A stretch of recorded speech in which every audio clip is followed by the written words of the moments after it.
hep, hep, hep, hep, hep, hep.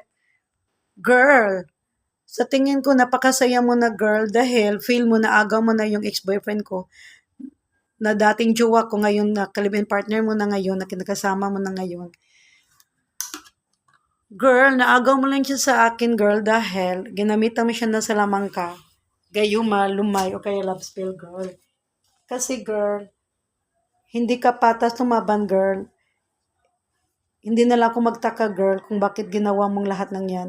Dahil isa kang pangit, pangit ng ugali mo, isa kang lusyang gurang, at saka mukha ka pang mangkukulam, or, at saka witchcraft. Alam mo girl, napakalusyang mo nga, napakasama ng ugali mo, napakagurang mo pa, at saka ang bati pa ng katawan mo girl. Hindi ka kasiksik tulad ko girl. Alam mo naman girl, hanggang ngayon ako pa rin ang mahal niya. Ako pa rin titibok na puso niya. Ako pa rin hinahanap niya. Ako pa rin ang nasa isipan niya girl. Hindi siya makamove on sa akin. Hindi pa rin ako mawala sa isipan niya girl.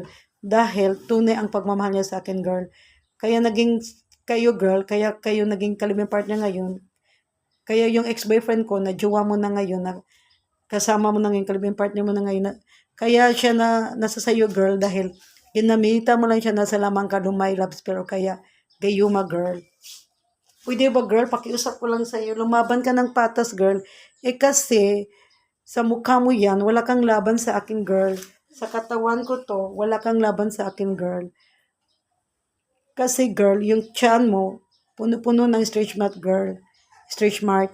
Sabi mo, ikaw yung ina. Ikaw nga yung ina, pero anong ginawa mo? Nagpabuntis ka sa ibang lalaki. Sumama ka sa ibang lalaki. Nakipag-live-in partner ka sa ibang mga lalaki. Tapos sabihin mo, ikaw ang ina. Girl, bumalik ka sa ex-boyfriend mo na parang kinakasama mo dati na parang walang nangyari.